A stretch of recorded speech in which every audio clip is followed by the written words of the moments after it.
অলিমা তো মেয়ের পক্ষ করে না, অলিমা করে তো ছেলের পক্ষ। সেইটা আমার ৯৯ আন্দোলনের পরে ক্ষমতা এসছে খালেদা জিয়া বিএমপি। ৯৬ আসতে পারে নাই কেন? আবার ২০০১-এ বসাও কাকে? ওই যে ৯১ থেকে ৯৬ পর্যন্ত ফেল করছিল সেই বিএনপিকে, সেই বিকে আবারও বসাও। আবার ২০০১-এর পরে ৫ বছর যেতে না যেতে আন্দোলন সংগ্রাম। আসসালামু আলাইকুম সুপ্রিয় দর্শক বন্ধুরা, কেমন আছেন সবাই? আশা করি সকলেই ভালো আছেন। দর্শক বন্ধুরা, ভিডিওটি অত্যন্ত গুরুত্বপূর্ণ, তাই ভিডিওটি না টেনে শেষ পর্যন্ত দেখবেন। দর্শক বন্ধুরা, গত কয়েকদিন ধরে চরমোনাই পীর মুফতি ফয়জুল করিমকে নিয়ে চলছে ব্যাপক আলোচনা এবং সমালোচনা। আর তাকে নিয়ে সমালোচনা করার কারণ হচ্ছে তিনি তার রাজনৈতিক বিষয় নিয়ে এমন কিছু বক্তব্য দিয়েছিলেন, আর যে বক্তব্যগুলোর কারণে অনেকে অনেক রকম আলোচনা এবং সমালোচনা করেছিল। এবং সেই সাথে তিনি এমন কিছু কর্মকাণ্ড করেছেন, তার মেয়ের পক্ষ থেকে তিনি অলিমা করেছিলেন, আর সেই সকল বিষয় নিয়ে অনেকে অনেক রকম কথাবার্তা বলেছিল।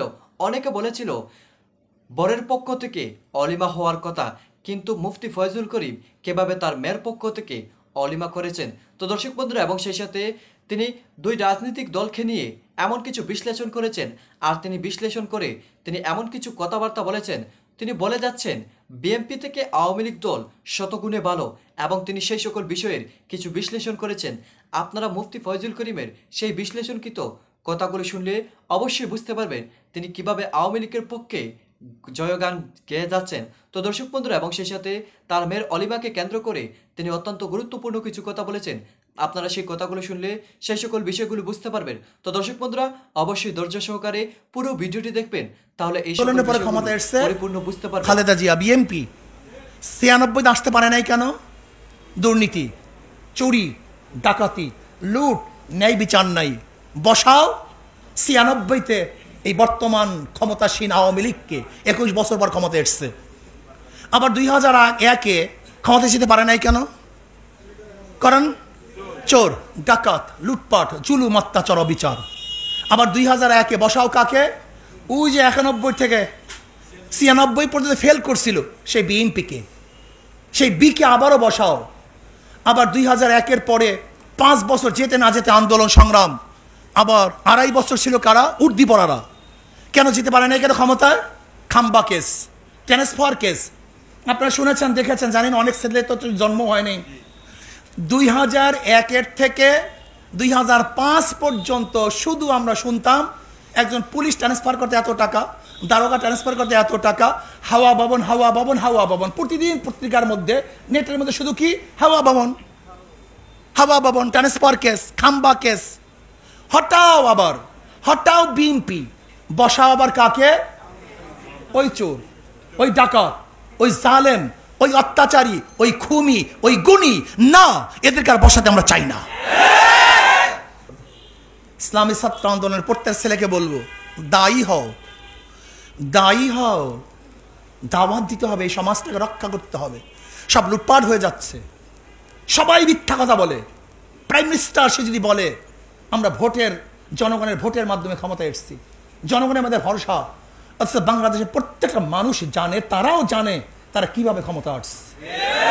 ডাইরেক্ট মিথ্যা কথা বলে। আজকে বড় বড় লিডাররা ডাইরেক্ট মিথ্যা কথা বলে। দেখবেন এখানে মিথ্যা কথা বলতেছে, আবার টেলিভিশনের মধ্যে বা অন্য নেটের মধ্যে তার সেই বক্তব্য তার মুখের থেকে শোনানো হচ্ছে। এইদিকে বলতেছে, ডাইরেক্ট অস্বীকার করতেছে, এইদিকে সেই কথা বলতেছে। এই যে পররাষ্ট্রমন্ত্রী এখন বলছে আমি এই কথা বলি নাই, অথচ তার বক্তব্য নিজে আমার কানে শুনেছি, সবাই দেখেছে সে বক্তব্য, বিবিসিও নিউজ করছে, এখন বলে আমি বলিই নি। কিন্তু চিন্তা করতে পারেন এত মিথ্যা বলে কিভাবে মানুষ? ছাত্র আন্দোলনকে বলবো যে দেখো, এই থিওরিটা সবসময় মনে রাখবা। একজনের নাম এ, একজনের নাম বি, একজনের নাম সি। এও চোর, বিও চোর, সিও চোর। তেরোজনই কি কথা বলেন? এ, বি, সি। ক্ষমতায় আছে এ, সে কি করবে? কথা বলেন। হটাও এ, আন্দোলন, সংগ্রাম, অবরোধ সব কিছু করে একে হটালাম। বসাও বি, সে কি করবে? আবার আন্দোলন, সংগ্রাম, হটাও বি, বসাও সি, সে কি করবে? কারণটা কি ভাই? নেতার পরিবর্তন হয়েছে, আদর্শ এবং নীতির পরিবর্তন হয়নি। আমার জামাই তিনি হাফেজ আল হাজারে পড়াশোনা করেছেন, আমেরিকাতে ইঞ্জিনিয়ারিং এ তিনি 96 মার্কস পেয়েছেন প্রত্যেকটা সাবজেক্টে, এবং সক্রিয়ার বিষয়ে তিনি হার্ভার্ডে এবার এমএ তে চান্স পেয়েছেন।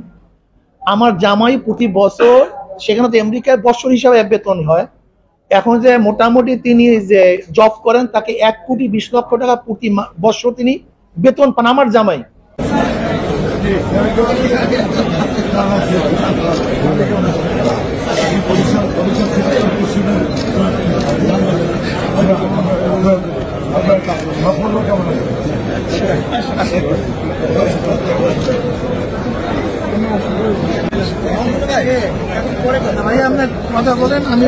অলিমা তো মেয়ের পক্ষ করে না, অলিমা করে তো ছেলের পক্ষ।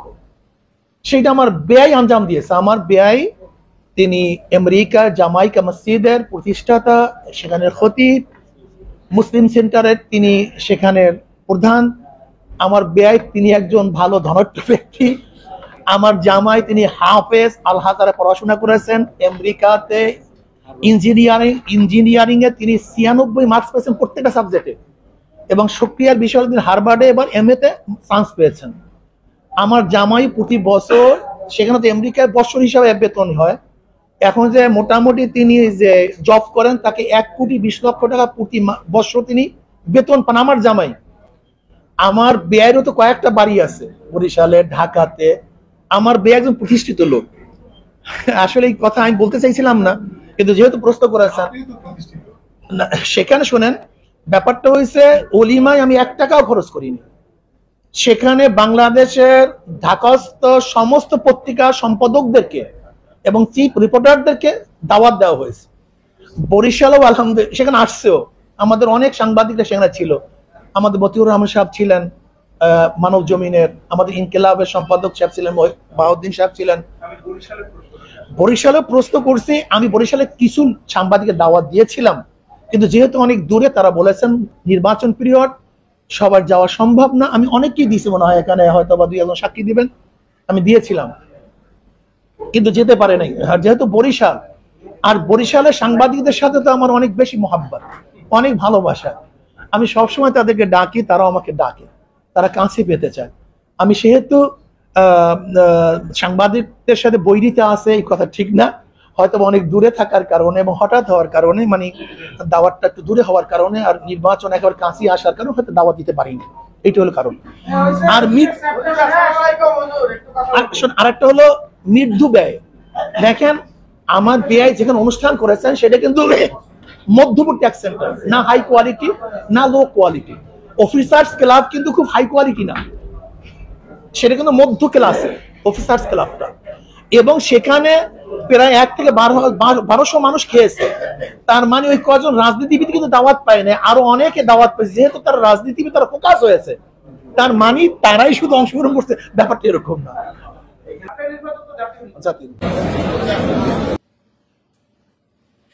তো দর্শক বন্ধুরা, আপনারা হয়তো এই কথাগুলো শুনে এবং এই পুরো ভিডিওটি দেখে অবশ্যই বুঝতে পেরেছেন চরমোনাই পীর মুফতি ফয়জুল করিম কেন তার মেয়ের পক্ষ থেকে তিনি অলিমা করেছেন, আর সেই সকল প্রশ্নের উত্তর অত্যন্ত চমৎকারভাবে দিয়েছেন, এবং সেই সাথে তিনি 2 রাজনৈতিক দল বিএনপি এবং আওয়ামী লীগকে নিয়ে অত্যন্ত চমৎকারভাবে কিছু বিশ্লেষণ করেছিলেন, আর সেই বিশ্লেষণগুলো আমি তুলে ধরলাম। তো দর্শক বন্ধুরা, আপনারা এই পুরো ভিডিওটি দেখে এবং এই কথাগুলো শুনে আপনাদের কাছে কি মনে হচ্ছে অবশ্যই কমেন্ট করে জানিয়ে দেবেন। তো দর্শক বন্ধুরা, ভালো থাকুন, সুস্থ থাকুন।